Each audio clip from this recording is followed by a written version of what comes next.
Olá, pessoal! Sejam muito bem-vindos ao segundo episódio da série Resumão Enem, que foi preparado com muito carinho para todos vocês pela plataforma AZ de Aprendizagem para te ajudar nessa reta final. Bom, meu nome é Ricardo Nunes e eu tô aqui para apresentar esse segundo episódio para todos vocês, mas primeiro, vai lá, roda a vinheta.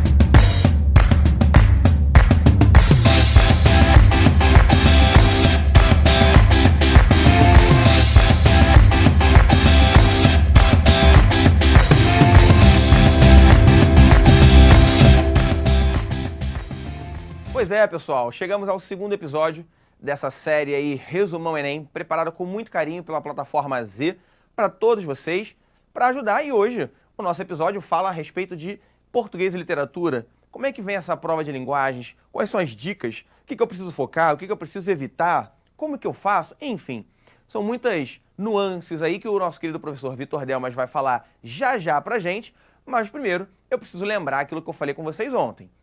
Pessoal, entrar na universidade já é maneiro pra caramba. Você já tá felizão, pá, curtindo, entrei. Mas imagina entrar na universidade e ainda levar um iPhone 12 no seu bolso. Pô, é tirar onda demais, né? Quer ganhar um iPhone 12? Né? Você pode participar com a gente. Como é que eu faço pra ganhar, Ricardo? Olha, a gente tem aí, ó, 2 iPhones 12 guardadinhos, bonitinho, tá novinho, zerado, pra dar aí pra 2 grandes felizardos ou felizardas ao longo no Brasil todo. Mas, o que tem que fazer? Muito fácil. Entra lá, né, plataformaz.com.br/100 dias Enem, e aí você vai precisar colocar ali 2 coisas, tá? 2 informaçõezinhas ali básicas. A primeira tem a ver com esse vídeo aqui, que você está assistindo, e aí, bom, ao longo desse episódio, do episódio número 2, né, que trata aí a respeito de linguagens, você vai precisar contar quantas abelhas laranjas vão aparecer ao longo do vídeo. Então, apareceu uma abelhinha laranja, pá, 1. Apareceu outra, 2, 3, 4. Quantas? Não sei. Eu juro, eu mesmo não sei. E aí você vai contar essa quantidade, você vai entrar lá no site e vai colocar, ó, pá, X abelhinhas apareceram ao longo do vídeo. Beleza. Agora, além disso, você ainda vai precisar dizer uma frase, tá? Bem criativa. Então, pensem aí, uma frase bastante maneira. Escrevam a frase dizendo o seguinte: o que eu faria, né, o que você faria, para você conquistar a vaga na universidade dos seus sonhos? O que você faria? Sejam criativos, coloquem lá, né, o que você gostaria de fazer. A nossa equipe vai aqui selecionar, vai ver quem acertou a quantidade de abelha laranja, vai ver as frases, e aí, quem sabe, você ganha um iPhone 12. Então, não deixem de participar, ok? E agora, sem mais delongas, vamos então chamar o nosso querido professor Vitor Delmas para ele trazer todos esses conteúdos muito bacanas pra gente. Espero que vocês curtam, que vocês gostem, mas antes disso, roda a vinheta e aproveitem a aula. Valeu!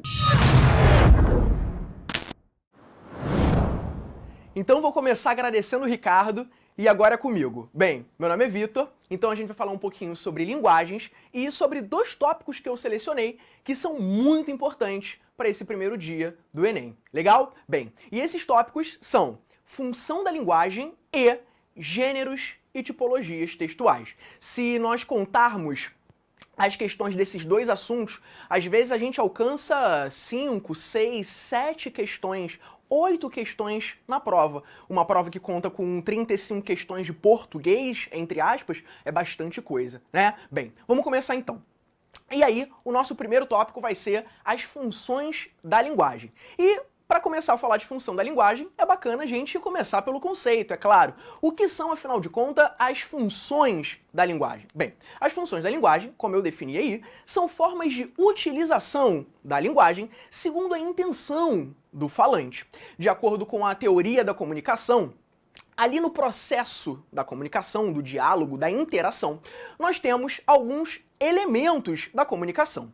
E esses elementos são os seguintes. Bem, a gente começa, claro, com o emissor, que é aquela pessoa que fala, não é isso? Em seguida, a mensagem, que é o conteúdo, não é isso?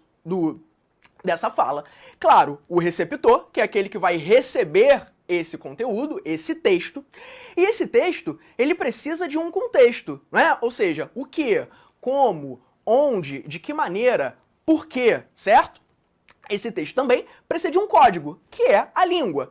e esse texto, finalmente, ele passa por meio de um canal. Bem, para a gente, digamos que, traduzir todos esses elementos da comunicação, eu trouxe aqui, ó, agora sim, uma explicitação. Então, ó, o emissor é aquela pessoa que fala, a mensagem é o texto em si, o receptor é aquele que recebe essa mensagem, o contexto é o assunto, digamos assim, o código é a língua e o canal, o meio. Muito bem. As funções da linguagem são 6, porque são 6 os elementos da comunicação. E aí é claro que, pensando nessa conta, cada uma das funções da linguagem se voltará para um desses elementos. Tudo bem? Bem, vamos então falar de cada uma dessas funções agora com mais detalhes. E a gente vai começar com a função emotiva, que é aquela que se volta para o emissor. Mas também temos, por exemplo, a função apelativa, que é aquela que se volta para o receptor. Temos a função poética, aquela que se volta para a mensagem. A função referencial, aquela que se volta para o contexto, que também pode ser chamado de referente. Tudo bem? A função metalinguística, aquela que se volta para o código. E, finalmente, a função fática, aquela que se volta para o canal. Tudo bem? Vamos começar, então, pela função referencial, que é aquela que se volta para o contexto. Tudo bem? Então, vamos começar com a sua definição. A função referencial é aquela que ocorre quando o objetivo do falante é informar, é transmitir de maneira clara, objetiva, precisa, os dados da realidade. Tudo bem? E aí, nesse sentido, se a gente está diante de uma função que se volta para essa objetividade, para essa impessoalidade, para essa imparcialidade, nós temos alguns recursos linguísticos que podem nos ajudar a reconhecer essa função. Vamos ver?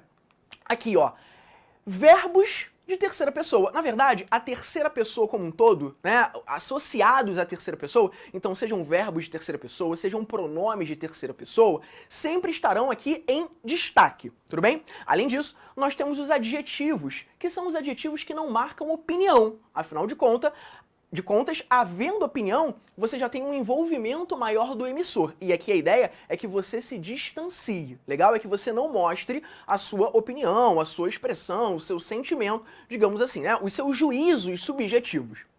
E aí são chamados de adjetivos neutros. Além disso, nós temos o modo indicativo, que como o próprio nome bem sugere, é aquele modo que indica, certo? Temos também advérbios e numerais, que ajudam na construção de uma objetividade. Então, os advérbios, por exemplo, eles trazem circunstâncias de tempo, de lugar, de modo. Então, pensemos, por exemplo, na notícia, o gênero notícia.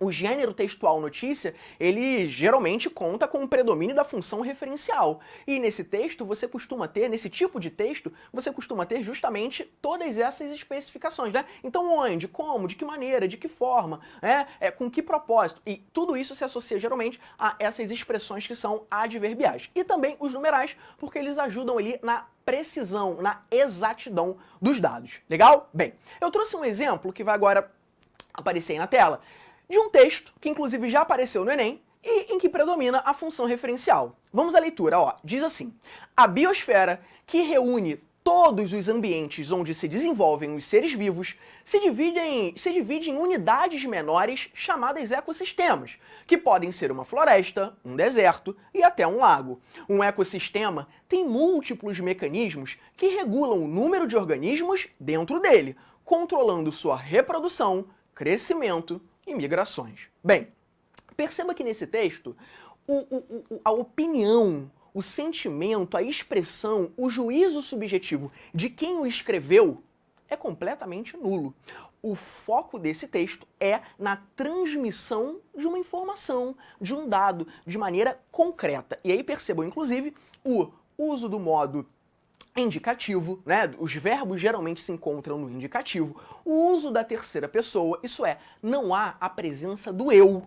O eu que fala fica completamente, né, apagado. É sempre o ele, é sempre o assunto, é sempre o contexto aqui, o foco. Legal? Tudo bem? Bem, voltando então lá para o nosso esqueminha dos elementos da comunicação, a gente já falou da função referencial, legal, que se volta para o contexto. Agora nós falaremos da função, muito bem, emotiva, que como o próprio nome bem sugere, se volta para o emissor, tudo bem? E aí, nada melhor do que a gente começar definindo a função emotiva. Bem, se a função referencial é aquela que se volta para o contexto, tudo bem? É aquela em que a terceira pessoa se encontra em foco, agora a gente tem uma mudança de perspectiva. Agora, o foco é a pessoa que fala, tudo bem? É o emissor, portanto, não à toa ela é conhecida como emotiva.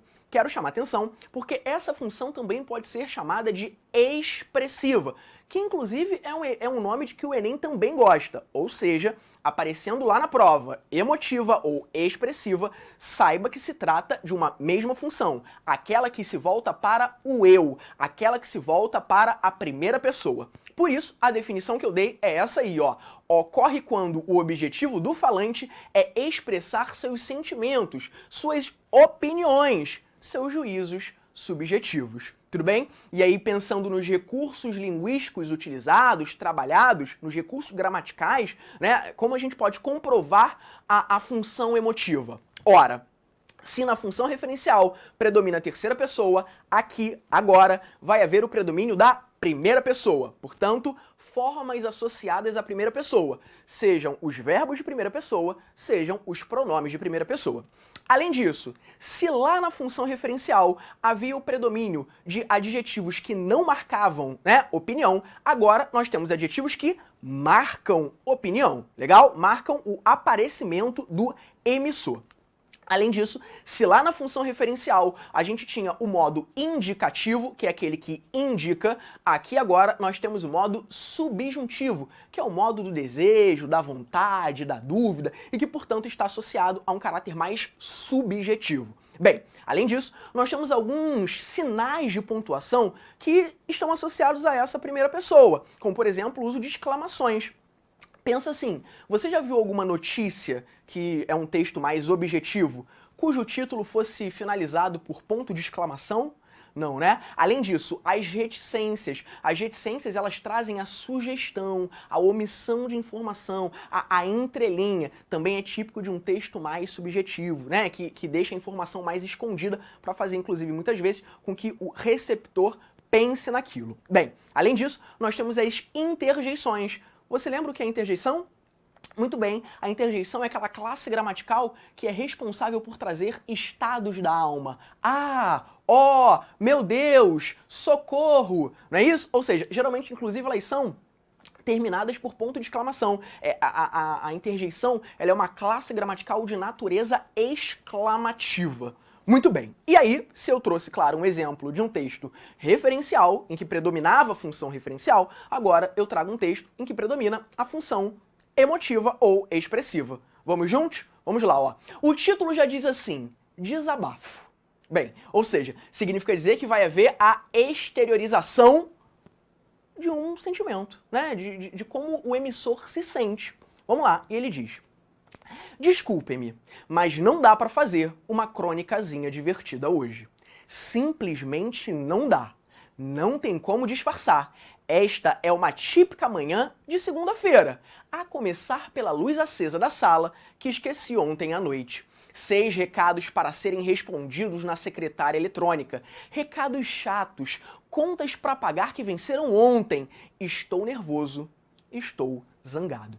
Então perceba que aí você tem, de fato, um desabafo. Ou seja, é o emissor contando, né, pro seu receptor aquilo que ele sente, aquilo que ele está passando. E aí perceba o uso de adjetivos opinativos, né? Então ele termina dizendo, estou nervoso, estou zangado, ou recados chatos. Há aqui, né, uma aura de tristeza que ronda, né? E também de chateação que ronda esse emissor. Muito bem, voltando então agora lá para o nosso esqueminha dos elementos da comunicação, nós já falamos da referencial, que se volta para o contexto, da emotiva ou expressiva, que se volta para o emissor, e agora nós falaremos, ó, tá lá, da apelativa, que se volta para o receptor. Tudo bem? E aí, como é de praxe, vamos começar definindo a função apelativa. É mais ou menos assim, ó. Se a função referencial é aquela que se volta para o contexto, Se a função emotiva é aquela que se volta para o emissor, a função apelativa é aquela que se volta para o interlocutor, receptor, alguns até chamam de coemissor, tudo bem? E aí, aqui, agora, a ideia é influenciar o comportamento do receptor. Vou dar uma dica. Essa, dentre todas as funções, eu diria que essa aqui é a mais querida pelo Enem. O que aparece de textos publicitários em que predomina a função apelativa, ou também conhecida como conativa, é uma enormidade, tudo bem? Então fica ligado nessa função, porque ela é bastante importante, legal? Vamos ver um texto então que traz pra gente o predomínio da função apelativa? Ah, sim, antes, claro, os recursos, né? Claro, não posso esquecer. Se a gente falou dos recursos lá da função referencial, dos recursos da função expressiva ou emotiva, temos também que falar, né, dos recursos da função apelativa. E agora, a gente não se volta nem para a terceira pessoa, nem para a primeira pessoa. Agora, a gente se volta para a segunda pessoa.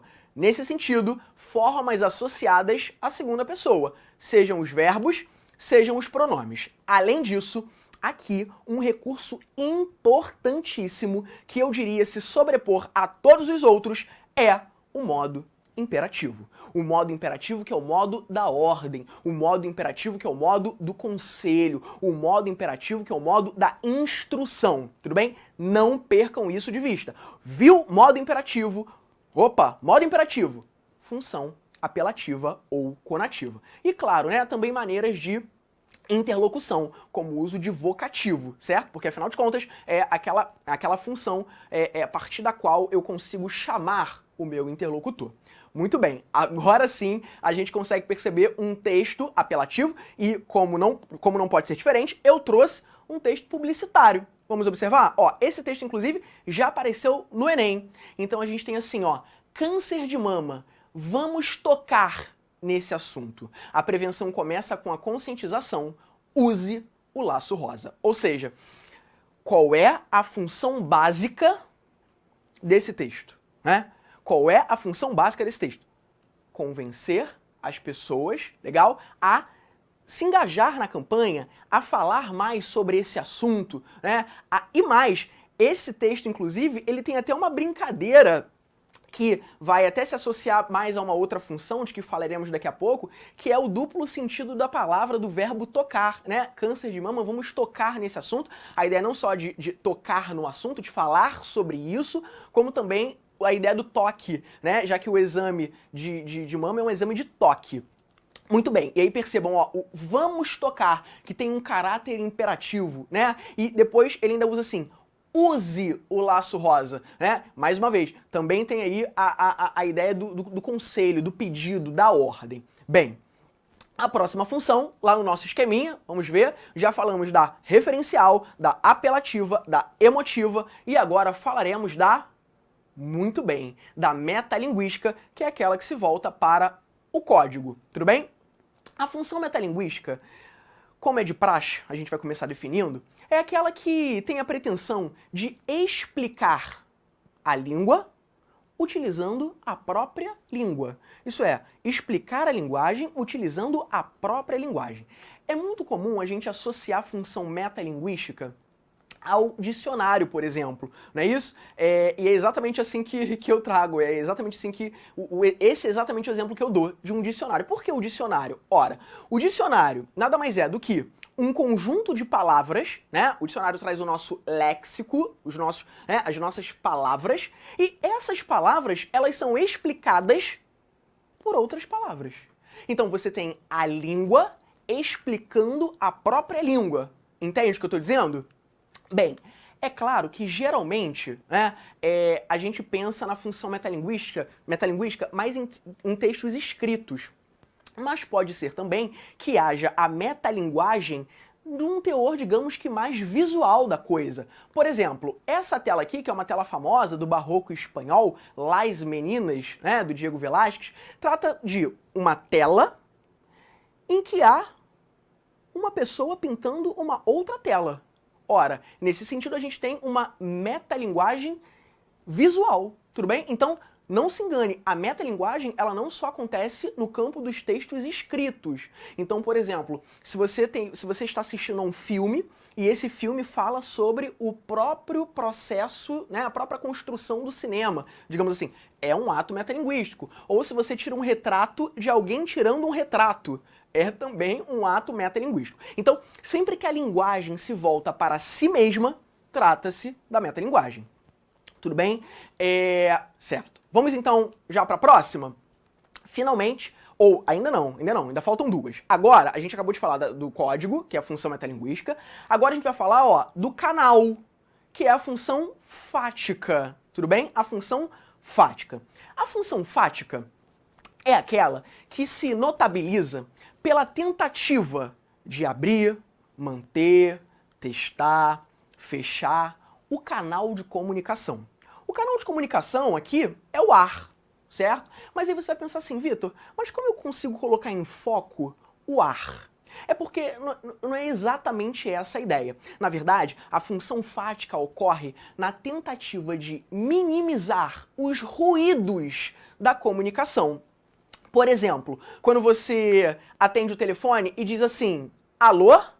Você está abrindo, né? Ou até testando o canal de comunicação. É como se você dissesse assim, tem alguém aí do outro lado da linha? Né? Porque se a pessoa não responde nada, você continua lá, alô?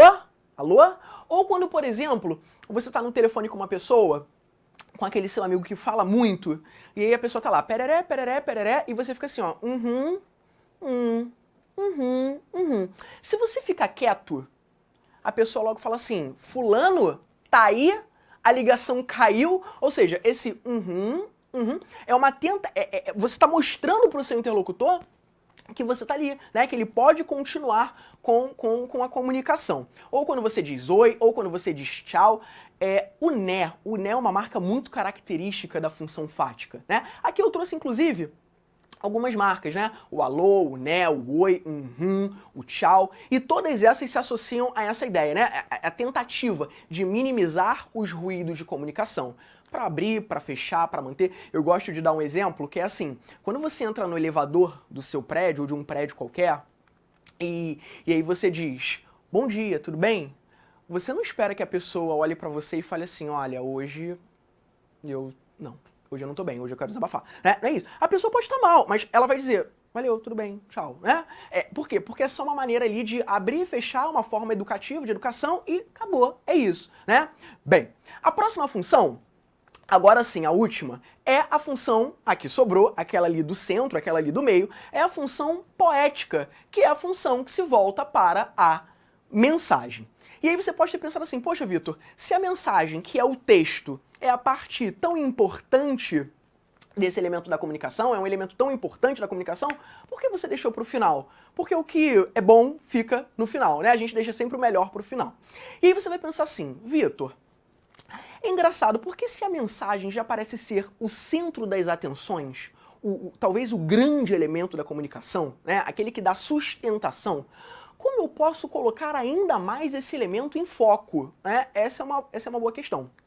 E, na verdade, a gente pode pensar assim, ó, a função poética é aquela que se notabiliza quando você faz um uso figurado, um uso diferente, um uso divertido, um uso que foge ao senso comum. Então, digamos assim, ó, eu chego e falo assim, olha, eu tenho 60 anos e eu começo a sentir o efeito da velhice. Ou eu posso chegar e dizer assim pra você, a idade começa a pesar sobre as minhas costas. Perceba, embora esse segundo uso seja um uso mais batido, eu preferi uma estrutura que foge à literalidade, não é isso? Ou seja, sempre que eu tiver a intenção de adornar, digamos assim, né? De tentar transformar a língua, a linguagem, numa tentativa mais diferentona, mais empolada, mais criativa, isso vai ser a função poética. Ou seja, mais importante do que aquilo que eu digo é como eu construo aquele discurso, certo? E aí, nesse sentido, a gente tem algumas marcas, né? Por exemplo, as figuras de linguagem. As figuras de linguagem são um grande recurso utilizadíssimo pela função poética, ou nos textos em que predomina a função poética. E aí eu posso dizer, claro, que em grande parte das vezes, essa função poética predomina em textos literários, embora não só. A gente acabou de ver, por exemplo, um exemplo da função apelativa, né, que era câncer de mama, vamos tocar neste assunto. Havia um quê de função poética ali também, né? Quando ele brincava com a polissemia do verbo tocar, vamos tocar nesse assunto. A ideia de você tocar, de falar sobre isso, ou a ideia de tocar sobre a mama, já que é o exame de toque. Então, havia um uso diferentão, né? Um uso criativo ali. Mas ali predominava a função. Naquela oportunidade havia o predomínio da função apelativa, porque o objetivo do texto era finalmente o de convencimento, de conscientização, mais do que apenas de você, digamos, enfeitar o discurso, tá? Então, além das figuras de linguagem, você tem uma pontuação expressiva, que é uma pontuação que eventualmente vai fugir ali da normalidade. Você pode ter trocadilhos, repetições de palavras, inversões sintáticas, né? Isso acontece sobretudo em textos literários, essas inversões, algumas escolas mais do que outras. Então o barroco, por exemplo, o parnasianismo, por exemplo, que são escolas muito preocupadas com a forma, não é isso? Jogos de sons. Então você tem inclusive uma figura de linguagem que é muito típica, né, que traz pra gente, caracteriza esses jogos de sons, que é a aliteração, é a assonância, né? Ou rimas, por exemplo, também, o uso de uma métrica que ajuda a construir sonoridade. Enfim, construções elaboradas, né? Seja, por exemplo, por meio de um vocabulário, né, mais requintado, mais bem pensado, digamos assim. Pra gente pegar um exemplo, eu trouxe aqui duas estrofes, de um texto do Olavo Bilac, que é um autor nosso parnasiano, acabei de falar, o parnasianismo, que foi uma escola muito preocupada com a questão da forma. E aí ele diz assim, ó, a um poeta, longe do estéril turbilhão da rua, Beneditino escreve, no aconchego do claustro, na paciência e no sossego, trabalha e teima e lima e sofre e sua. Mas que na forma se disfarce o emprego do esforço e a trama viva se construa de tal modo que a imagem fique nua, rica, mas sóbria, como um templo grego. Se você observar, já nessas duas estrofes, você consegue perceber que houve todo um trabalho estético. Há rimas, a métrica regular, você tem uma construção, você tem um vocabulário que é bem pensado, foi bem pensado. Por exemplo, ali no último verso da primeira estrofe, ele fala assim, ó, trabalha e teima e lima e sofre e sua. Há um jogo com a conjunção e, né? Que sugere justamente essa atividade, né, laboral, essa atividade que é dificultosa, né? É cansativa. De escrever poesia. E digo mais, se você observar, quando ele diz trabalha, teima, lima e sofre sua, você tem uma gradação com as vogais. Trabalha a, teima lima i, sofre o, sua u. Aí você vai dizer assim, poxa, mas o Olavo Bilac pensou nisso? Claro que pensou nisso, né? Tudo era muito bem pensado. Aliás, é justamente esse pensamento diferente, esse pensamento que foge ao senso comum, que caracteriza a função poética. E só pra gente terminar, geralmente você gosta de um texto literário ou desgosta de um texto literário pelas mesmas razões. Porque você gosta ou não gosta dessa função poética. Quando você encontra um texto muito requintado, muito elaborado, você pode pensar assim, poxa, isso daqui é muito legal, que ideia legal, que ideia, né, bem construída. E aí significa dizer que você gostou, né, da intenção ali. Mas você pode dizer assim, por que esse cara quis dizer dessa maneira? Por que ele não foi mais direto? Por que ele não foi mais óbvio? Né? Ou seja, há uma mesma razão para você gostar e desgostar. É justamente esse discurso mais bem elaborado. Tudo bem? Ó, pra gente finalizar então função, eu gostaria de resolver essa questão aqui que apareceu no Enem. Vamos lá? Diz assim, ó, há o texto 1 e o texto 2. E ele diz, texto 1, fundamentam-se as regras da gramática normativa nas obras dos grandes escritores, em cuja linguagem as classes ilustradas põem o seu ideal de perfeição, porque é nela que se espelha o que o uso idiomático estabilizou e consagrou, certo? E o texto 2 diz assim, gosto de dizer, direi melhor, gosto de palavrar. As palavras são para mim corpos tocáveis, sereias visíveis, sensualidades incorporadas. Talvez porque a sensualidade real não tem para mim interesse de nenhuma espécie, nem sequer mental ou de sonho. Bem, eu não vou nem continuar lendo o segundo texto, porque nesse momento da questão, você já deve ter percebido que o texto 1 traz o trecho de uma gramática. E na gramática, você tem a língua explicando o funcionamento da própria língua. Opa, isso daí te associa a um tipo de função, não é? Pois bem, porque no texto 2, você também tem essa função. Veja, é um texto em que ele diz: gosto de dizer, direi melhor, gosto de palavrar. As palavras são para mim corpos. Veja, embora você tenha construções poéticas até, né, você também tem um texto que, no fundo, se volta para a própria construção do texto. Então é um texto em que ele fala sobre a palavra, né, que é o que ele usa para construir o texto.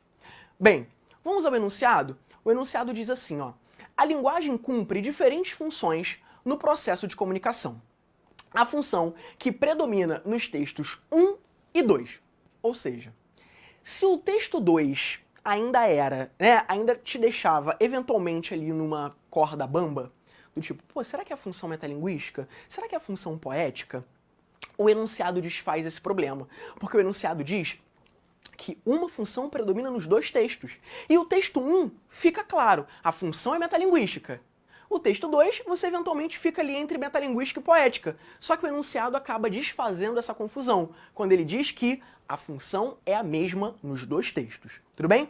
Vamos às alternativas. A letra A diz assim, ó: destaca o como se elabora a mensagem, considerando-se a seleção, combinação e sonoridade do texto. Bem, essa é a função que destaca o como, é a função poética. Isso é, repito, mais importante do que aquilo que eu digo é como eu construo esse texto, tudo bem? Por isso que ele diz, né? Considera a seleção do texto, considera o vocabulário, considera a combinação, a sonoridade. Isso tudo é preocupação da função poética, portanto não nos serve. A letra B diz assim, ó: coloca o foco no com que se constrói a mensagem, sendo o código utilizado o seu próprio objeto. Opa! Aí você pensa assim, caramba, o código é a língua. E ele se utiliza da língua para falar sobre o funcionamento ou sobre a construção da própria língua. Parece bom. Mas dá um friozinho na barriga marcar B logo assim de cara, né? Vamos olhar para C? A C diz assim, ó: focaliza o quem produz a mensagem, mostrando o seu posicionamento e suas impressões pessoais. Isso daí é função expressiva ou emotiva. O quem é o emissor, tudo bem? É a pessoa que fala. A letra D diz: orienta-se no para quem se dirige a mensagem, estimulando a mudança de comportamento. Opa! O para quem é o receptor. E estimular a mudança de comportamento tem tudo a ver com a função, muito bem, apelativa ou conativa. Finalmente, a letra E diz: enfatiza sobre o que versa a mensagem, apresentado com palavras precisas e objetivas.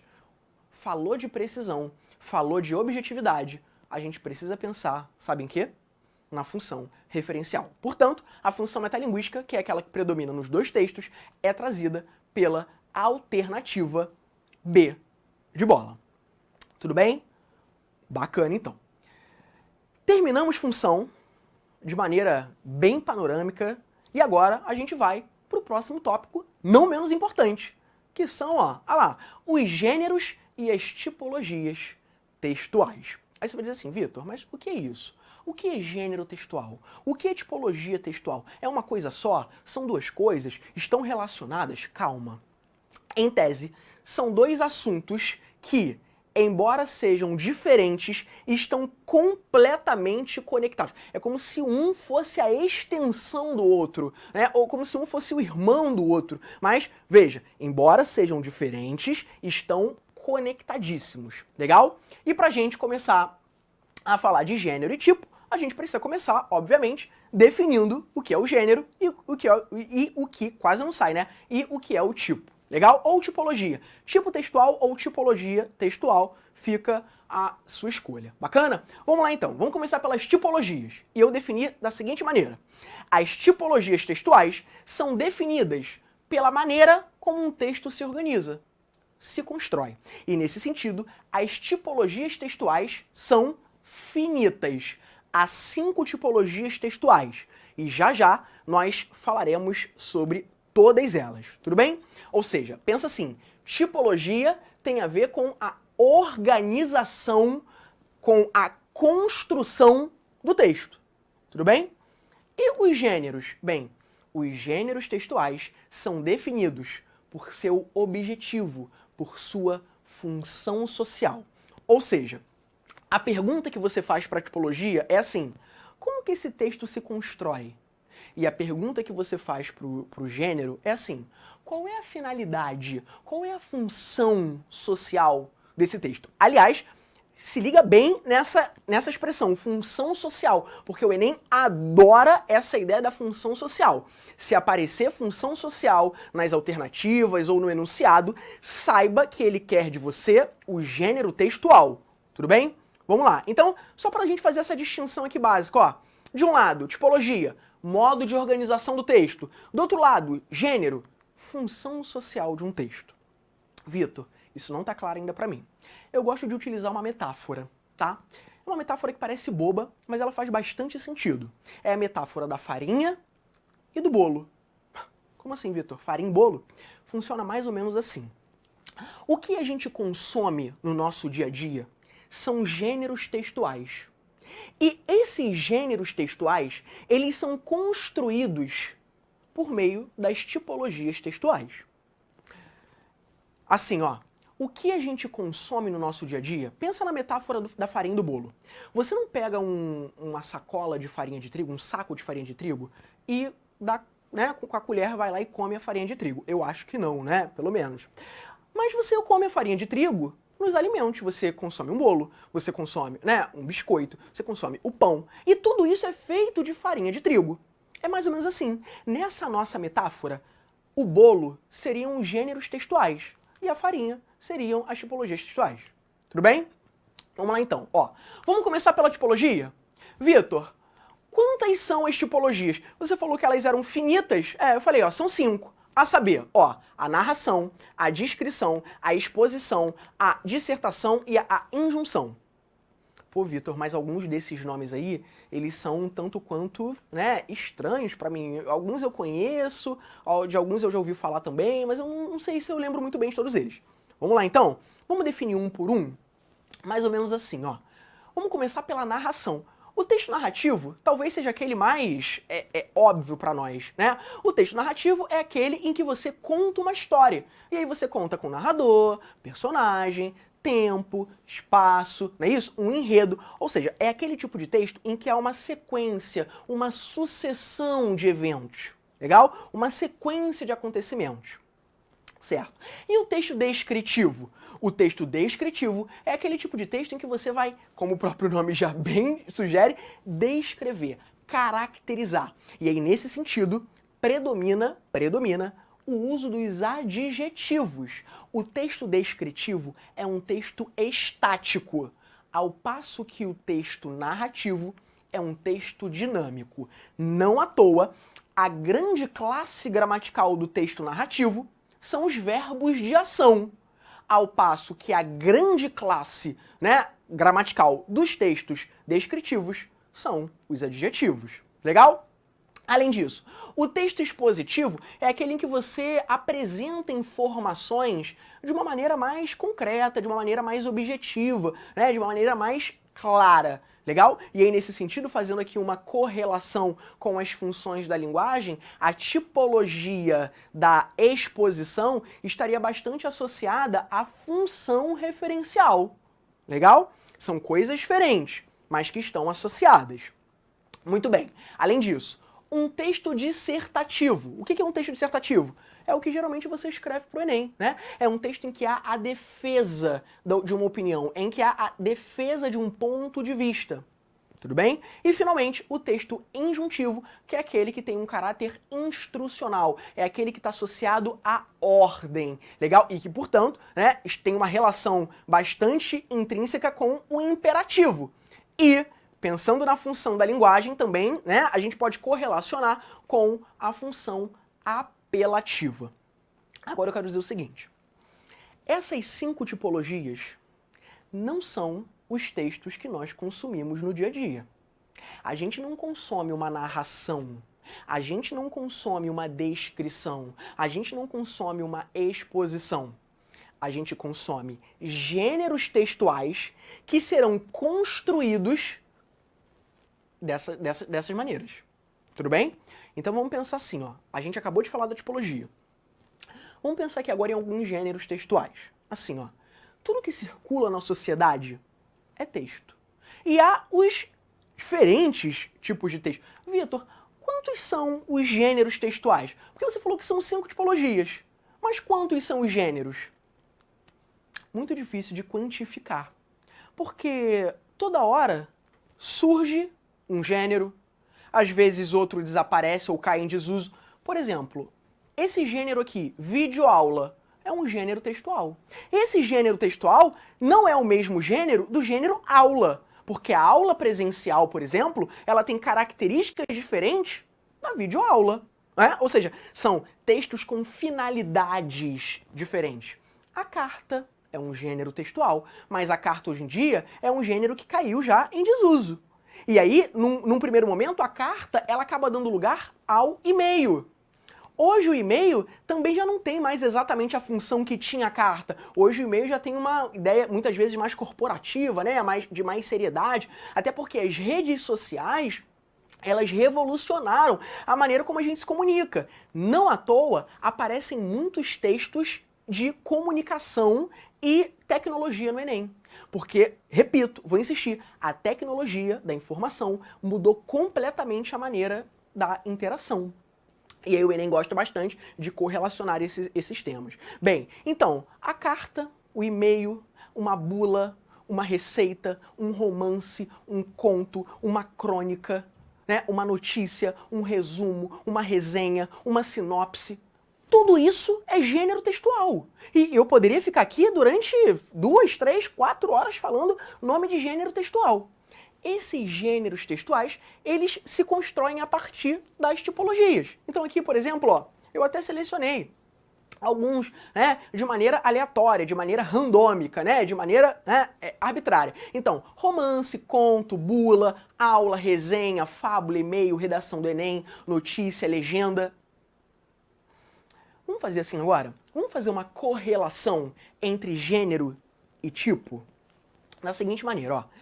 Por exemplo, Vitor, quais são os textos, quais são os gêneros textuais que se constroem, por exemplo, a partir da narração? Ó, um romance, um conto e uma fábula. Romance, conto e fábula são 3 gêneros textuais diferentes, porque eles têm finalidades distintas. Você não lê um romance pela mesma razão que você lê um conto. Você não lê um conto pela mesma razão que você lê uma fábula. Você não lê uma fábula pela mesma razão que você lê uma crônica. São textos com finalidades distintas, portanto, pertencem a... né, têm nomes diferentes, são gêneros diferentes, mas eles têm uma maneira parecida de construção, porque todos eles são textos narrativos. Todos eles contam com enredo, com narrador, né, com tempo, com personagem, com espaço. Vitor, e um texto descritivo? Por exemplo, um cardápio. Né? Então você vai lá no restaurante e vai pedir, sei lá, um cheeseburger. Aí vai vir pão, carne, queijo. Ó, quando ele diz pão, carne, ele está descrevendo, né? É como se ele estivesse tirando um retrato por meio de palavras. Mas um currículo também pode ser descritivo. Aí você vai dizer, ué, mas currículo e cardápio são textos completamente diferentes, com finalidades completamente diferentes. Pois é, porque a função social é diferente. Por isso, inclusive, que um é cardápio e o outro é currículo, né? Pois é, mas eles se constroem de uma mesma maneira, a partir da descrição. A exposição, por exemplo, a notícia, a reportagem, o resumo. Aí você vai dizer assim, pô, Vitor, mas notícia e reportagem não é a mesma coisa? Não, a notícia é mais breve, a notícia é mais rápida, a notícia é mais direta, a reportagem é mais longa, a reportagem é mais completa, a reportagem traz muitas vezes imagens, gráficos, entrevistas, né? Ou seja, ao passo que a notícia é mais pum, a reportagem é mais, legal? A reportagem é mais preocupada, mais analisada, digamos, mais analítica, digamos assim. Então, notícia, mais sintética. Reportagem, mais analítica. Legal? O resumo. Ou seja, todos esses textos, notícia, reportagem, resumo, são textos em que você expõe dados de uma maneira mais objetiva, sem mostrar ali, digamos que, a presença de um emissor. Bem, além disso, dissertação é aquele em que você vai definir um ponto de vista. A resenha, ó, o Enem adora resenha, tá? O que é resenha? A resenha é quando você traz um dado, né, sobre uma obra, pode ser um filme, pode ser um livro, pode ser uma série, e logo depois você vai fazer uma espécie de apreciação crítica. Você vai dar a sua opinião sobre aquilo. O caráter dissertativo aí. O texto dissertativo não é aquele em que há defesa de opinião? Pois é. O editorial. O editorial é um texto, né, que geralmente mostra a opinião de um veículo jornalístico acerca de um tema importante para a sociedade, né, sobre a saúde, sobre a educação, sobre política, em que também há defesa de ponto de vista. E, finalmente, a injunção. Você não consome um texto injuntivo, você consome gêneros textuais que se formulam a partir da injunção. Então, a bula... a bula tem um momento lá que ele vai falar, tomar de tantas em tantas horas. É um comando, é uma instrução, ou ainda a receita. A receita diz, por exemplo, ele vai te lá. Olha que curioso, a receita traz primeiro uma parte que é descritiva. A primeira parte da receita é descritiva, porque ele vai dizer quais são os ingredientes que você precisa ter. Em seguida, o que ele vai fazer? Ele vai falar assim, ó, agora misture assim, assim, assado. Agora refogue assim, assim, assado. É o caráter instrucional. Um edital, por exemplo, né, que vai dizer o que você deve, o que você não deve fazer no dia da prova, na prova, não é isso? Também com esse caráter instrucional. Bem, pra gente finalizar, vamos resolver essa questãozinha, tudo bem? Vamos lá? Ó, e assim, também uma questão do Enem. Ele começa dizendo, os gêneros textuais podem ser caracterizados, dentre outros fatores, por seus objetivos. Esse fragmento é o quê? Quando você olha para as alternativas, você já percebe que a primeira palavra de cada uma delas traz um gênero textual diferente. Reportagem, resumo, sinopse, instrução, resenha, com uma determinada caracterização desse gênero. Vamos à leitura do texto? Olha o que ele diz. Vamos lá. A trajetória de Liesel Meminger é contada por uma narradora mórbida, surpreendentemente simpática. Olha como já há aí traços de opinião. Surpreendentemente. Aí você vai ler. Quando você chegar no segundo parágrafo, ele vai dizer assim, a vida ao redor é a pseudo-realidade criada em torno do culto a Hitler na Segunda Guerra. Ela assiste à eufórica celebração do aniversário de Führer pela vizinhança. A morte, perplexa diante da violência humana, dá um tom leve e divertido. O que é isso se não opinião? Dá um tom leve e divertido. Ou seja, há um eu que traz uma opinião acerca de uma obra, acerca, né, de um livro, acerca de uma história. Muito bem. E só pra gente finalizar, ainda diz, né? Então, divertido a narrativa deixa duro confronto, outro adjetivo opinativo, entre a infância perdida e a crueldade do mundo adulto. Um sucesso absoluto e raro de crítica e público.